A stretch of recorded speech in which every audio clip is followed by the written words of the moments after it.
یہ کیوں نہیں آپ ان سے سوال پوچھتے؟ بجائے میں تو آپ کے ہاتھ چڑھ جاتا ہوں نا، تو آپ میرے سے پوچھتے جاتے ہیں کہ جی یہ وہ وجہ تو نہیں ہے. ان سے بھی پوچھیں کیوں بھاگ رہے ہیں حقیقت سے. وہ جب عوام کا جو ووٹنگ پبلک کرتے ہیں تو اس میں 70 74 72 76% بار بار مختلف اداروں کے ذریعے سروے میں وہ کہہ رہے ہیں کہ ہمارا نمبر 1 ایشو مہنگائی ہے. اب مہنگائی کے چیئرپرسن یہ تو میں نے انہی کو کہنا ہے، نہ کہ میں کسی ریڈی والے کو جا کے کہوں کہ بھئی تم گول گپے مہنگے کیوں بیچ رہے ہو. نیشنل لیول پہ تو یہی تھے، اور میں کس کو کہوں. کمیونیکیشن اسٹریٹجی تھی وہ بالکل ناقص تھی، اور ہم اپنے بیانیے کے ذریعے عمران خان نے جو پاکستان کی صفائی کی وہ ہم عوام تک عام فہم کر ہی نہیں سکے. وہ بچے کی زبان پہ ہونی چاہیے تھی، مہنگائی باشمول.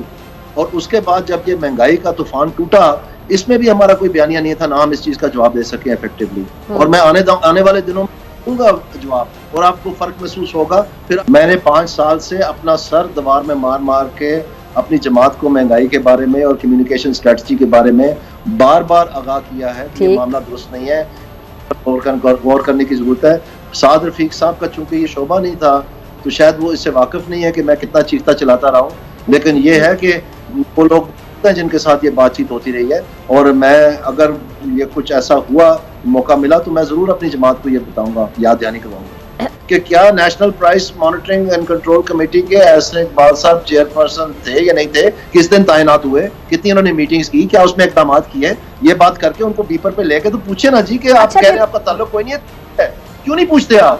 بالکل کوئی ذاتی رنجش نہیں ہے، میرے بڑے اچھے ان کے ساتھ مراسم رہے ہیں اور کچھ پرسنل نہیں ہے، لیکن جو پرفارمنس ڈسمل رہی ہے، جو تباہ کر دیا پاکستان کی انفارمیشن اور کمیونیکیشن اسٹریٹجی نہ ہونے کی وجہ سے نون لیگ کی ساکھ کو میں تو اس کی بات کر رہا ہوں، اس کو بہتر کرنے کی بات کر رہا ہوں. جب میں مہنگائی کی اصل وجوہات پہ آؤں گا تو اس وقت پیپلز پارٹی کو بھی ٹچ کروں گا نیچرلی. پی ٹی آئی کے بارے میں تو میں بخوبی بتاؤں گا، لیکن پیپلز پارٹی کے بارے میں بھی بتاؤں گا. پھر آپ کو اس بات سے بھی یہ بھی ان کی جھوٹی ثابت ہوگی. آپ لوگ اپنا ریسرچ نہیں کرتے نا، یہی رونا ہے. اگر آپ منٹس پڑھیں اور پریس ریلیزز پڑھیں، ان میٹنگز میں جو احسن اقبال صاحب چیئر کر رہے تھے، منسٹری آف فائنانس کا نمائندہ موجود تھا، ان کا کام تھا ان کو ڈائریکشن دینا. آپ کو سمجھ ہی نہیں آتے کیونکہ آپ لوگ ہوم ورک نہیں کرتے. آ رہا ہوں کہ عوام کا نمبر 1 ایشو، نوٹس تو میں نے ایشو کیا ہے احسن اقبال کو، میں نے نوٹس ایشو کیا ہے جب میں نے پہلے دن بیان دیا ہے کہ عوامی نوٹس میں نے دیا کہ مہنگائی کو کنٹرول کرو، نہیں تو ہماری پارٹی جو ہے وہ اس کی وہ مقبولیت نہیں رہے گی. اس نوٹس کے بارے میں کیا جواب ہے؟ یہ اس بات پہ نہیں آتے. میں تو اپنی جماعت کا جواب دے سکتا ہوں. جو وہ لوگ کر رہے ہیں وہ تو میرے خیال میں میری جماعت نے بہت سیاستدانی سے کیوں کرتے ہیں؟ میرے خیال میں تو میری جماعت نے بہت شائستگی سے اس چیز کو ہینڈل کیا ہے، اور ان کا جواب جو ہے اینٹ کا جواب پتھر سے نہیں دیا. لیکن اگر وہ اپنے معاملات درست نہیں کر سکتے تو یہ مہنگائی کا جو انہوں نے الزام لگایا اس کے بارے میں تو میں ضرور بات کروں گا اور عوام کو بتاؤں گا کہ اگر آپ ان کو مہنگائی کے حوالے سے ووٹ دینا چاہ رہے ہیں تو پھر آپ پاکستان مسلم لیگ نون کو ووٹ دیں. سب سے کم مہنگائی پاکستان مسلم لیگ نون کی 3 ادوار میں ہوئی ہے، اور پیپلز پارٹی میں سب سے خراب پرفارمنس ہے مہنگائی کے بارے میں صرف یہ احسن اقبال صاحب کا پیریڈ نکال کے. لیکن دانیال عزیز صاحب یہ جو تھیسس پیش کر رہے ہیں اس سے وہ خود اپنی کم علمی اور اپنی نااہلی کا ثبوت دے رہے ہیں. پاکستان کی 75 سال کی تاریخ میں آج تک میری نظر سے کوئی ایسا بیان یا ایسا پیپر ریسرچ کا یا کسی اکانومسٹ کا یہ دعویٰ نہیں گزرا کہ کسی نے پرائس مانیٹرنگ کمیٹی کے چیئرمین کو پاکستان کی مہنگائی کا ذمہ دار قرار دیا گیا ہو. اس ڈسکوری کے اوپر ضرور دانیال عزیز صاحب کو نوبل انعام ملنا چاہیے کہ انہوں نے ایک اتنی بڑی دریافت کی ہے. سوال یہ ہے کہ پاکستان میں ابھی حال ہی میں مردم شماری ہوئی ہے، تو میں اس میں جو آبادی کی گنتی تھی اس کی جو سینسس مانیٹرنگ کمیٹی تھا اس کے بھی چیئرمین تھا.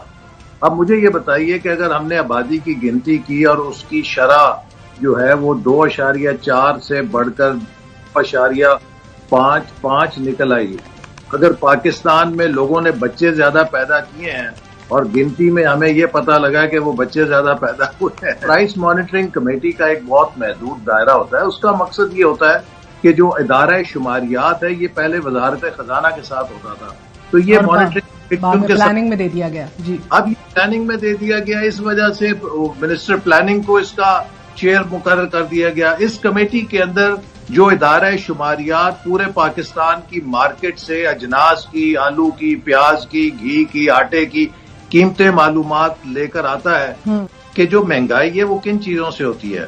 مہنگائی ہونے کی جو پاکستان میں وجوہات ہیں، سب سے پہلا جو ہے وہ ایکسچینج ریٹ ہے کہ ایکسچینج ریٹ اگر اس میں ڈیویلیویشن ہو جائے تو آپ کی ساری امپورٹ پرائسز بڑھ جاتی ہیں. یہ تو دانیال صاحب 16 مہینے جماعت کے اندر رہے.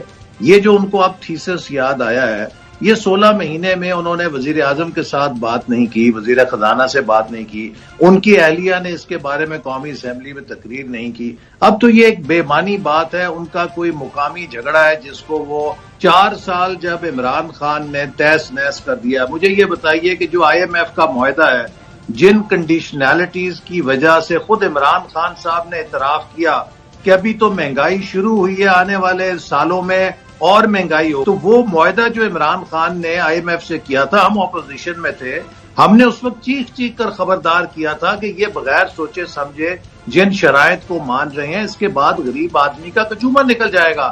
تو عمران خان اپنی حماقتیں کر کے گیا ہے، جو نااہلی دکھا کر گیا ہے، اس کی PMLN یا PDM حکومت کس طرح ذمہ دار ہے؟